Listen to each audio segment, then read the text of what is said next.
ओम मुनित्रयं नमस्कृत्य दुक्तिः परिभाव्य च वैयाकरणसिद्धान्तकौमुदीयं विरच्यते श्रौत्रार्हन्ति च नैर्गुण्यैर्महर्षिभिरहर्दिवं तोष्टुयमानोऽप्यगुणो विभुर्विजयते तराम्। नमः सर्वेभ्यः श्रोतृभ्यः। अस्माभिः गते पाठे यद्यत् पठितं तद् एकवारं स्मरामः। वयं वैयाकरणसिद्धान्तकौमुदी इत्याख्यस्य ग्रन्थस्य तत्र स्वरप्रकरणं पठन्तः स्मः। स्वरप्रकरणस्य अस्माकं क्रमे पञ्चमः पाठः गतपाठः प्रवृत्तः। अस्मिन् पञ्चमे पाठे तत्र सर्वादौ अस्माभिः सूत्रं पठितं तित्स्वरितम् इति। नाम तित् स्वरः तित् यः भवति सः स्वरितः भवति इति उच्चारणेनैव इदं सूत्रं व्याख्यातं भवति इत्येतदर्थं निगदव्याख्यातम् इत्युक्तं मूले। क्व नूनम् इति तत्र उदाहरणं दृष्टं। क्व इत्यत्र अत् इति प्रत्ययः भवति, अतः तित्वात् तत्र नाम स्वरितविधानं भवति इति। तदनन्तरम् अग्रे सूत्रं पठितं तास्यनुदात्तं विदुपदेशाल्लसार्वधातुकमनुदात्तमन्विङोः इति। अस्मात् परं नाम तास्यनुदात्तं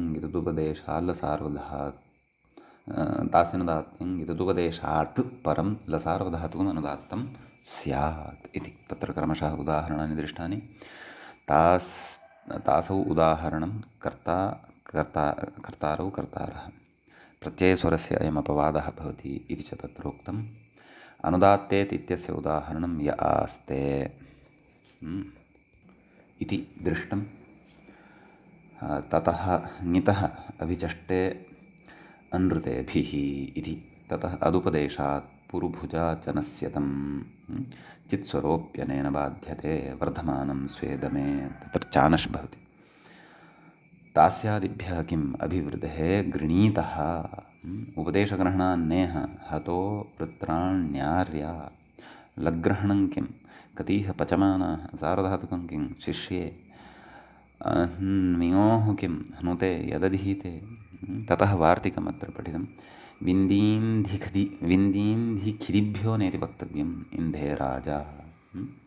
एतच्च अनुदात्तस्य च यत्र उदात्तलोपः इति सूत्रे भाष्ये स्थितं। किम् इदं वार्तिकवचनम्, इदं भावः, अयं भावः। ततः वयं सूत्रं पठितवन्तः आदिसिचोऽन्यतरस्याम् इति। सिजन्तस्य आदिरुदात्तः वा इति सूत्रस्य अर्थः दृष्टः। यासिष्टं वर्तिरश्विनौ यासिष्टम् इति उदाहरणं दृष्टं। तत्र आद्युदात्तत्वपक्षे उदाहरणं तु अन्वेष्टव्यं द्रष्टव्यम् इति तत्र व्याख्यात्रा उक्तम्। उदात्तत्वस्य उदाहरणं सिजन्तस्य आदिरुदात्तः एवम् आदिरुदात्तत्वस्य उदाहरणं तु द्रष्टव्यम् इत्युक्तम् इति। एतावन्ति सूत्राणि गते पाठे अस्माभिः पठितानि। अधुना तावत् अयं गतपाठः अस्माकं क्रमे पञ्चमः सम्पन्नः। अत्र अन्ते गतपाठस्य अन्ते व्याख्यापङ्क्तयः इत्थमासन्। तेभ्यः परस्य नाम विदविचारणे इन्धीदीप्तौ खिददैन्ये इति त्रयोनुदात्तेतः तेभ्यः परस्य सार्वधातुकस्य अनुदात्तत्वे प्राप्ते आहा विन्दीत्यादि। तत्र मूले उक्तम् एभ्यः परस्य लसार्वधातुकस्य अनुदात्तत्वं नेति वक्तव्यमित्यर्थः। यासिष्टमिति या प्रापणे लुङ् थसस्तं चिलिलुङि चिलेहसि च यमनमनमाताम् इतीट् सकौ बहुलं छन्दस्य माङ्योगेऽपि इत्यडभावः इदमाद्युदात्तत्वाभावे उदाहरणम् आद्युदात्तत्वे तु उदाहरणान्तरं मृग्यम् इति उक्तं। सम्यक् इति। एतावत् पर्यन्तः व्याख्याभागः च गते पाठे पठितः। मित्राणि, अधुना अस्माकं क्रमे प्रत्ययस्वरप्रकरणस्य षष्ठः पाठः आरब्धः भवति। अयम् अन्तिमः पाठः अस्माकं क्रमे अस्य प्रकरणस्य भवति। व्याख्याता अग्रिमसूत्रं प्रति इङ्गितं करोति, कथयति थलि। मूले सूत्रं पश्यामश्चेत् समग्रं सूत्रं भवत्येवं थलि च सेटीडन्तो वा इति। सम्यक्। तत्र थलि इति सप्तमी विभक्तेः एकवचनान्तं भवति, च इति अव्ययं भवति, सेटि इति अपि सप्तमी विभक्तेः एकवचनान्तं भवति। थलि च सेटि इडन्तो, ततः अग्रेपि पदानि सन्ति खलु। इट् इति प्रथमाविभक्तेः एकवचनं भवति, अन्तः इत्यपि प्रथमान्तं भवति, वा इति अव्ययपदं भवति। एवञ्च थलि च सेटि इट् अन्तः वा, एवं खलु। अथवा इडन्तः इति एकमेव पदम् इति द्रष्टव्यं, तथा तु न स्यात्। पश्यामः। सेठि इति तु एकं पदं वर्तते, इटासहितः सेट्, तस्मिन् सेटि। आदिर्णमूल्यन्यतरस्याम् इत्यतः आदिः इत्यनुवर्तते। एवं वा? एवम्। अपि च अन्यतरस्याम् इत्यपि अनुवर्तते। कर्षात् ङयोन्तोदात्तः इत्यतः उदात्तः इति च अनुवर्तते। एवं खलु। आं, तर्हि प्रकृते सूत्रार्थः द्रष्टव्यः। व्याख्याता किं कथयति? णमूल्यन्यतरस्याम् इत्यतः अन्यतरस्याम् इत्यनुवर्तमाने वाग्रहणं कार्यविकल्पार्थं। कार्यणः विकल्पार्थं वाग्रहणं कृतं वर्तते। अस्तु, व्याख्यातुः समग्रं विवरणं द्रक्ष्यामः, पश्चात् द्रक्ष्यामः। ततः पूर्वं मूले सूत्रार्थः यः उक्तः वर्तते तस्य सामान्यतया अर्थावगमनं कर्तुं यत्नं कुर्मः। किमुक्तं? सेटि थलान्ते पदे इडुदात्तः अन्तो वा आदिर्वा स्यात्। एवं खलु। किमुक्तं? सेटिथलान्ते पदे, नाम इटायुक्तः यः थल्, तादृशे परतः, नाम तादृशे पदे इत्युक्तं खलु। सेटि थलान्ते पदे यः इट् भवति तस्य विकल्पेन उदात्तविधानं भवति। अपि च यः तत्र आदिः भवति, अन्तः च यः विद्यमानः वर्तते तस्यापि विकल्पेन उदात्तविधानं भवति इति भावः। व्याख्याता मूले अग्रे कथयति यदा नैते त्रयः तदा लिति इति प्रत्ययात् पूर्वम् उदात्तं स्यात्। विकल्पेन खलु इदं विधानमुच्यमानं वर्तते। आदिः इट्, अपि च अन्त्यः अच् इत्येतेषां विकल्पेन उदात्तता भवति। यदा उदात्तता न भवति तस्मिन् पक्षे लिति इत्यनेन सूत्रेण, एवं खलु, तत्र प्रत्ययात् पूर्वं विद्यमानस्य अचः अपि उदात्तः भवति। एवम् एकस्मिन्नेव पदे पर्यायेण चत्वारः उदात्ताः अत्र लप्स्यन्ते। सम्यक्। तादृशम् उदाहरणं द्रष्टव्यं तर्हि इति चेत् कथयति लुलविथ। कथयति अत्र चत्वारोऽपि पर्यायेण उदात्ताः, एवं खलु। लुलविथ, लूञ्छेदने इति भवति, लिट् भवति, मध्यमपुरुषस्य एकवचने सिप् इति प्रत्ययः भवति, तस्य स्थाने थलादेशः भवति, एवं खलु। लु थ इडागमः लु इथ, धातोः द्वित्वं लुलु इथ, अभ्यासकार्यं ह्रस्वः भवति लु लु इथ, ततः धातोः गुणः अवादेशः लुलविथ। सम्यक्। थलि च सेटीडन्तो वा, एतेन पर्यायेण उदात्तविधानं क्रियते। सम्यक्। तदेव यस्य यस्य उदात्तः भवति, नाम अत्र आदेः उदात्तः भवति, इटः उदात्तः भवति, अन्त्यस्य च अचः उदात्तः भवति। अतः तस्य उदात्तत्वे सति तस्मात् इतरस्वराणां शेषनिघातः अनुदात्तं पदमेकवर्जम् इत्यनेन अवगन्तव्यः। समीचीनं। पक्षे तु लिति इत्युक्तमेव वर्तते। थ इति अकार नाम लिति इत्यनेन सूत्रेण तत्र प्रत्ययात् पूर्वं थल् इति वर्तते खलु, अतः लित्वं प्रकृते प्रविशति थलादेशे सति, अतः लिति इत्यस्य सूत्रस्य प्रवृत्त्या नाम प्रत्ययात् पूर्वं यः स्वरः वर्तते तस्य उदात्तः भवति इति भावः। तस्य उदात्तत्वात् परं शेषनिघातः तत्रापि यथा यथम् अवगन्तव्यः, समीचीनम् इति अस्ति अत्र विशेषः। व्याख्याता किं कथयति इति पश्यामः। तत्र णमुल्यन्यतरस्याम् इत्यतः अन्यतरस्याम् इत्यनुवर्तमाने वाग्रहणं कार्यविकल्पार्थं, कार्यम् अस्य अस्ति इति कार्ये कथयति। अन्यतरस्यां ग्रहणेन कार्यविकल्पस्य सिद्धत्वात् कार्यिणः अपि विकल्पः भवति इति कथयति। तेन इडादयः पर्यायेण कार्यं प्रपद्यन्ते। कार्यिणः अत्र त्रयः वर्तन्ते खलु, तेषाम् अपि अत्र विकल्पः भवति इति भावः। युक्त्या पर्यायार्थः स्वीक्रियते इति भावः। नाम अन्यथा एककालावच्छेदेन सर्वस्यापि उदात्तत्वं स्यात् तथा न इति भावः। अग्रे इदानीम् उद्ग्रन्थस्थाः केचन विचाराः व्याख्यात्र उच्यमानाः सन्ति, तान् अपि पठामः। कथयति ननु तवै चान्तश्च युगपत् इत्यादौ युगपद्ग्रहणादेव अन्यत्र पर्यायः सिद्धः। तर्हि एतादृशी युक्तिः किमर्थम् अत्र ग्राह्या? सत्यम् इति चेत् सत्यं कथयति।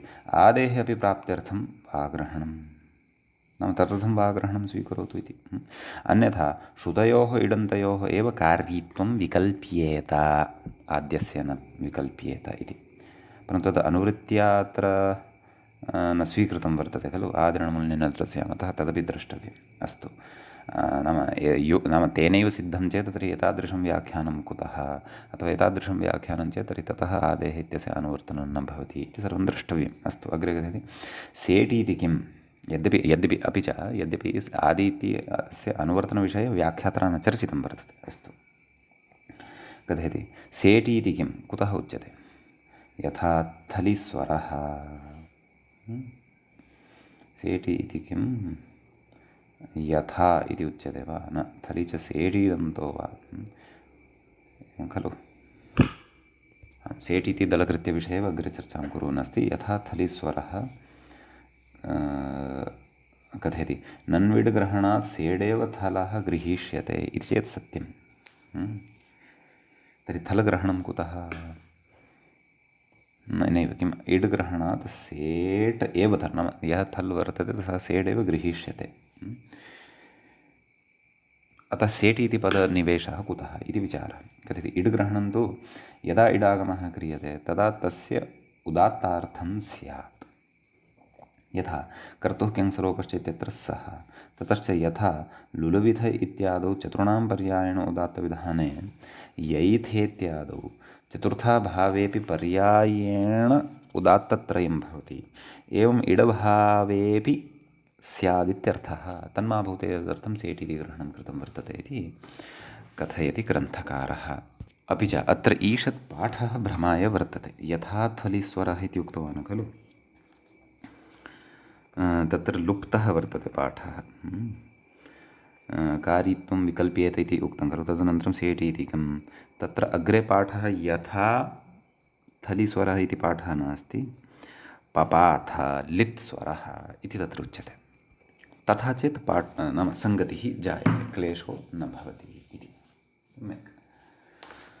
अपि च सेट् इति दलनिवेशः तु विस्तरेण चर्चितः एव अस्ति। यद्यपि सामान्यतया सेट् इत्यस्य प्रयोजनं पपाथ इत्यत्र भवत्येव। अत्र इटासहितः थल् नास्ति इति कृत्वा प्रकृतसूत्रेण उक्ताः तत्र उदात्ताः न भवन्ति पर्यायेण। लित्स्वरः एव तत्र प्रवर्तते इत्युच्यते।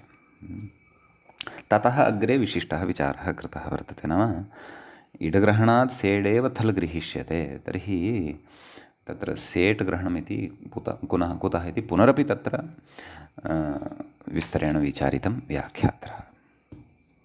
आपत्तिः प्रदर्शिता, तस्य अवगमने यथामति यत्नः कर्तव्यः इति थलिच सेटीडन्तो वा इति सूत्रगतः विशेषः भवति। अधुना वयं प्रत्ययस्वरप्रकरणस्यास्य अन्तिमं सूत्रं पठामः। अन्ते सूत्रं भवति उपोत्तमं रिति इति। उपोत्तमम् इति प्रथमाविभक्तेः एकवचनान्तं भवति। रिति इति सप्तमीविभक्तेः एकवचनान्तं भवति। र इत्यस्य सह रित् तस्मिन् रिति। त्र्यादीनाम् अन्त्यः उत्तमः भवति, तत्समीपस्थः यः भवति तस्य उपोत्तमसंज्ञा भवति इति वयं जानीमः।